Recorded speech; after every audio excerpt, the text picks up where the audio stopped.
নমস্কার, আমি ব্রততী। বাংলা সাহিত্য পাঠে ব্রততী চ্যানেলে সকলকে অনেক অনেক স্বাগত জানাচ্ছি। আজকে আবার শুরু করছি অশনি সংকেত। সে ভয় করিনে আমি, আমাকে সবাই চেনে, তুমি যাও চলে। তবুও যদুপোড়া পিছু পিছু আসছে দেখে কাপালি বউ হঠাৎ দাঁড়িয়ে ঝাঁঝের সুরে বললে, যাও বলছি, কেন আসছো? যদুপোড়া আদরের সুরে বললে, তুমি অমন করছো কেন? হ্যাঁ গো, বলি আমি কি পর? কাপালি বউ নিরস কণ্ঠে বললে, ওসব কথায় দরকার নেই, তোমাকে উপকার করতে কেউ বলছে না, যাও বলছি, নইলে এই চাল সব ওই খানায় ফেলে দেব কিন্তু। যদুপোড়া এবার থমকে দাঁড়ালো, বললে, যাচ্ছি যাচ্ছি, একটা কথা। কি কথা? চাল আরও কিছু আমি জোগাড় করছি, পরশু সন্ধেবেলা আসিস, যাও তুমি। অনঙ্গবউ রান্নাঘরের দাওয়ায় আঁচল পেতে শুয়ে আছে। গঙ্গাচরণ কোথায় বেরিয়েছে, এখনো ফেরেনি। আধো অন্ধকারে কে একজন দাওয়ার ধারে খুঁটি ধরে এসে দাঁড়ালো। অনঙ্গবউ চমকে বলে উঠল, কে? পরে ভালো করে চেয়ে দেখে বলল, মরণ, মুখে কথা নেই কেন? কাপালি বউ মুখে আঁচল দিয়ে খিলখিল করে হাসছে। অনঙ্গবউ বললে, কি মনে করে? একটু নুন দেবা? দেব, কোত্থেকে এলি? এলাম। বস না। বসবো না, খিদে পায়নি? খাবি কি? কাপালি বউ আঁচল দেখিয়ে বললে, এই যে। কি ওতে? চাল, দেখতে পাচ্ছ না, নুন দাও দিনি, খাই গিয়ে। কোথায় পেলি চাল? বলবো কেন, তুমি দুটো রাখো বামুন দিদি।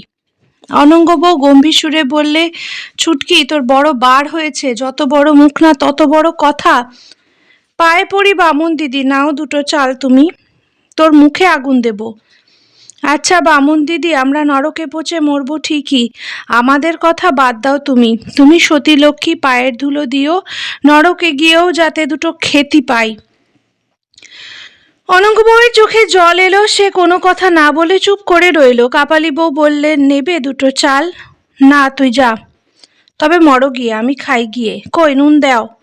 নুন নিয়ে চলে গেল কাপালি বউ। কিছু দূর গিয়ে আবার ফিরে এসে বললে, ও বামুন দিদি, আজ তুমি কি খেয়েছ? ভাত। ছাই, সত্যি বলো। যা খাই, তোর কি, তুই যা। কাপালি বউ এগিয়ে এসে বললে, পায়ের ধুলো একটু দাও, গঙ্গা নামার কাজ হয়ে যায়। বলেই সে অনঙ্গ বউয়ের দুই পায়ের ধুলো দুই হাতে নিয়ে মাথায় দিলে। তারপর কি একটা বলতে যাচ্ছিল, এমন সময় গঙ্গাচরণ এসে পড়াতে সে ছুটে পালালো। গঙ্গাচরণ বললে, ও কে গেল গা? ছোট বউ কাপালিদের। কি বলছিল? দেখা করতে এসেছিল, চাল পেলে? এক জায়গায় সন্ধান পেয়েছি, 60 টাকা মণ, ভাবছি কিছু বাসন বিক্রি করি, তাতে 60 টাকা হবে। 20 টাকা তো হবে, 13 সের চাল কিনে আনি, আর না খেয়ে তো পারা যায় না, সত্যি বলছি। তার চেয়ে আমার সোনা বাঁধানো শাখাটা বিক্রি করে এসো, বাসন থাকবে। তোমার হাতের শাখা নেব? না নিলে অনাহারে মরতে হবে, যা ভালো বোঝো তাই করো। পরদিন গঙ্গাচরণ শাখা জোড়া গ্রামের সর্বশ্যাকরার দোকানে বিক্রি করলে। সর্বশ্যাকরা বললে, এ জিনিস বিক্রি করবেন কেন? দরকার আছে। কিন্তু চাল পাওয়ার যে এত বিপুল বাধা তা গঙ্গাচরণ জানত না। শঙ্করপুরের নিবারণ ঘোষের বাড়ি চালের সন্ধান একজন দিয়েছিল।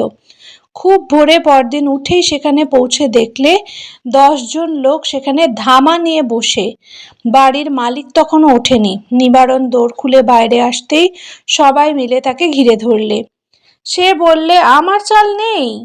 গঙ্গাচরণ বললে, সে আমি জানি, তবুও তোমার মুখে শুনবো বলে এসেছিলাম। গঙ্গাচরণ সেখানেই বসে পড়ল। চাল না নিয়ে ফিরবে কেমন করে? বাড়ির সকলে আজ 2 দিন থেকে ভাত খায়নি।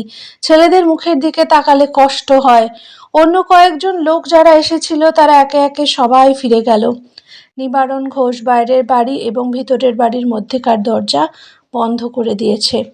কতক্ষণ পরে নিবারণ ঘোষ আবার বাইরে এলো। গঙ্গাচরণকে বসে থাকতে দেখে বললে, বাবা ঠাকুর কি মনে করে বসে? চাল সে দিতে পারবো না। ঘরে চাল আছে সে কথা তোমার কাছে অস্বীকার করতে যাচ্ছি নে। শেষে কি নরকে পচে মরবো, কিন্তু সে চাল বিক্রি করলে এরপর বাজকাচ না খেয়ে মরবে যে। কত চাল আছে? 2 মণ। ঠিক? না ঠাকুর মশাই, মিথ্যে বলবো না, আরো বেশি কিছু আছে, কিন্তু সে হাতছাড়া করলে বাড়ি শুদ্ধ না খেয়ে মরবে। টাকা নিয়ে কি ধুয়ে জল খাবো? ও জিনিস পয়সা দিলেও মিলবে না। গঙ্গাচরণ উঠবার উদ্যোগ করছে দেখে নিবারণ হাত জোর করে বললে, একটা কথা বলি বাবা ঠাকুর, ব্রাহ্মণ মানুষ এত দূর এসেছেন চালের চেষ্টায়, আমি চাল দিচ্ছি, আপনি আমার বাড়িতে দুটো রান্না করে খান। রসুই চড়িয়ে দিন গোয়াল ঘরে, মাছ পুকুর থেকে ধরিয়ে দিচ্ছি, মাছের ঝোল ভাত এবং গরুর দুধ আছে ঘরে, 1 পয়সা দিতে হবে না আপনার। গঙ্গাচরণ বললে, না তা কি করে হয়, বাড়িতে কেউ খায়নি আজ 2 দিন, ছেলেপিলে রয়েছে, তা হয় না। তুমি আমাকে রান্নার জন্য তো চাল দিতেই, আর দুটো বেশি করে দাও, আমি দাম দিয়ে দেব, 60 টাকা করেই মন দেব, কিছু বেশি না হয় নিয়ে নেও। নিবারণ কিছুতেই রাজি হলো না, তার উপর রাগ করা যায় না, প্রতি কথাতেই সে হাত জোর করে, এখানে বসে খাওয়ার নিমন্ত্রণ তো করে রেখেছেই। গঙ্গাচরণ চলে আসছে, নিবারণ এসে পথের উপরে আবার তাকে হাত জোর করে রান্না করে খাওয়ার অনুরোধ জানালে। গঙ্গাচরণ রাগ করে বললে, আমি কি তোমার বাড়ি খেতে এসেছি? যাও যাও, ও কথা বলো না। কিন্তু গঙ্গাচরণের মনের মধ্যে আর সেজোর নেই। হঠাৎ তার মনের চক্ষে ভেসে উঠেছে দিব্যি হিঙের টোপা টোপা বড়ি ভাসছে মাছের ঝোলে, আলু বেগুন, বড় বড় চিংড়ি মাছ আধ ভাসা অবস্থায় দেখা যাচ্ছে বাটির ওপর, ভাতে সেই মাছের ঝোল মাখা হয়েছে, কাঁচা ঝাল একটা বেশ করে মেখে। নিবারণ বললে, আসুন আসুন, আমার একথা আপনাকে রাখতেই হবে, সে শুনবো না আমি। দুপুরবেলায় না খেয়ে বাড়ি থেকে ফিরে যাবেন? হাবু ভাত খায়নি আজ 2 দিন, অনঙ্গ বউ খায়নি 2 দিনেরও বেশি। ও যে কি খায় না খায় গঙ্গাচরণ তার খবরও রাখে না, নিজে না খেয়েও সবাইকে জুগিয়ে বেড়ায়, তার খাওয়া কি এখানে উচিত হবে? গঙ্গাচরণ বলে, আচ্ছা যদি খাই তবে 1 কাঠা চাল দেবে? না বাবা ঠাকুর, মিথ্যা বলে কি হবে, চাল হাতছাড়া করব না, আপনি একা এখানে বসে 8 কাঠা চাল রেঁধে খান, তা দেব। তোমার জেদ দেখছি কম নয়, এই আকালে এমনি করেছে, ভয় ঢুকে গিয়েছে যে সবারই। চাল আর জোগাড় করতে পারবে না? কোথা থেকে করব বলুন, কোনো মহাজনের ঘরে ধান নেই, বাজারে 1 দানা চাল আসে না, আমাদের গ্রামের পেছনে একটা বিল আছে জানেন তো, দাসপাড়ার বিল তার নাম। এখন এই তো বেলা হয়েছে, গিয়ে দেখুন সেখানে 30-40 জন মেয়ে মানুষ এসে জুটেছে এতক্ষণ, জলে পাকের মধ্যে নেমে পদ্ম গাছের মূল তুলছে, গেরি গুগলি তুলছে, জল ঝাঁঝির পাতা পর্যন্ত বাদ দেয় না। বলো কি? এই যাওয়ার সময় দেখবেন সত্যি না মিথ্যে, যত বেলা হবে তত লোক বাড়বে, বিলের জল লোকের পায়ে পায়ে ঘোল দই হয়ে যাবে কাদা ঘুলিয়ে, এক একজনের কাদা মাখা পেতনির মতো চেহারা হয়েছে, তবুও সেই কাদা জলে ডুব দিয়ে পদ্মের মূল, গেরি গুগলি এসব খুঁজে বেড়াচ্ছে, চেহারা দেখলি ভয় হয়। তাও কি পাচ্ছে বাবা ঠাকুর, বিল তো আর অফুরন্ত নয়, যা ছিল 3 দিনের মধ্যে প্রায় সাবার হয়ে গিয়েছে, এখন মনকে চোখ ঠাড়া। তবে যাচ্ছে কেন? আর তো কোথাও কিছু খাবার নেই, যদিও তবুও বিলির মধ্যে খুঁজলে পাওয়া যায়।